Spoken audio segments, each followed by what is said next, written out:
Dari kegiatan tenun ini, selain dari pelestarian budaya di mana ibu-ibu merasa ini bisa menjadi penghasilan utama bagi ibu-ibu. Yang dulunya merasa hanya sebatas ibu rumah tangga, tapi sekarang puji Tuhan dari tenun mereka merasa pendapatan sudah sangat cukup di mana bisa membantu untuk menyekolahkan anak, untuk keperluan pribadi itu mereka sangat antusias sekali.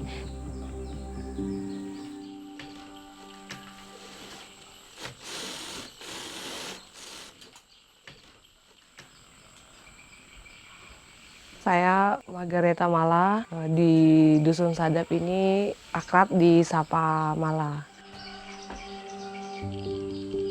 Endo Segado adalah nama komunitas yang saya rintis dan dirikan bersama beberapa penenun. Mulai merintis kita ada 8 anggota, yang sekarang sudah jumlah cukup banyak, itu 54 anggota. Seiring berjalannya waktu dengan perkembangan zaman, tidak sedikit dari anak-anak muda yang tidak tertarik bahkan tidak tahu tentang menenun. Nah, disitulah saya mengambil peran itu seperti selain dari kecintaan itu adalah tanggung jawab dari saya yang atas kepercayaan yang telah diberikan oleh para tertuan.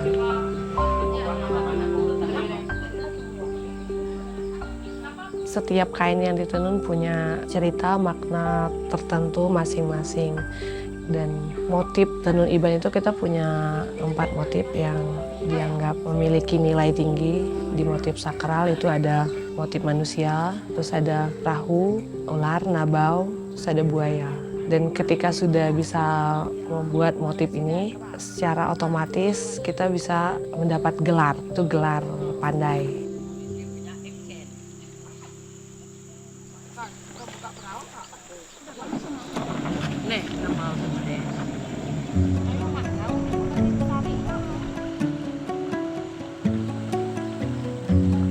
Bahan pewarnaan kita lebih fokus di tumbuh-tumbuhan yang dari daun. Karena berbicara masalah keberlanjutan, tentu saja daun sangat disarankan untuk mewarnai benang-benang yang akan ditenun. Pada tadinya di tenun Iban itu cuma ada 4 warna. Untuk saat ini kita sudah ada warna temuan, itu ada 17 warna. Kita punya beberapa tanaman yang dihasilkan dari akar, dari kulit kayu. Yang kita petik ini adalah renggat akar bahasa Ibannya. Jadi renggat akar ini bisa menghasilkan warna biru, hitam, hijau. Jadi tergantung ke pencelupan berikutnya, tapi warna dasarnya warna biru. Setelah proses pemetikan tumbuhan ini akan kita tanam lagi dari batang-batang daun yang tertinggal tadi itu kita tanam lagi untuk panen berikutnya.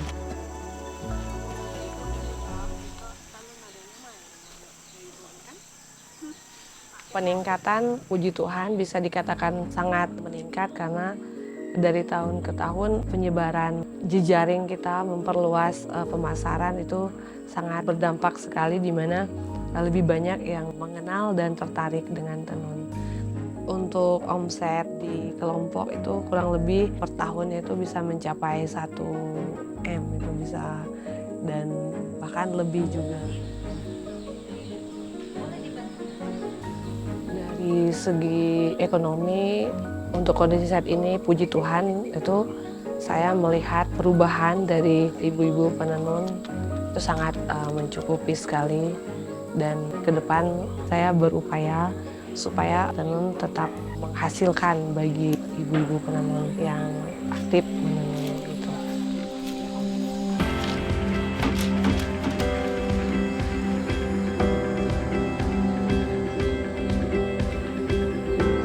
Kenapa kita terus mengajak generasi untuk terus melestarikan nilai-nilai budaya yang terkandung di tenun ini? Karena otomatis ketika sudah tidak ada yang meneruskan, itu akan sangat mempengaruhi dan berdampak akan hilangnya adat istiadat dan identitas sebagai suku Dayak Ibannya. Dan itulah peran penting perempuan adat untuk mempertahankan nilai-nilai leluhur, pertama melalui tenun tersebut.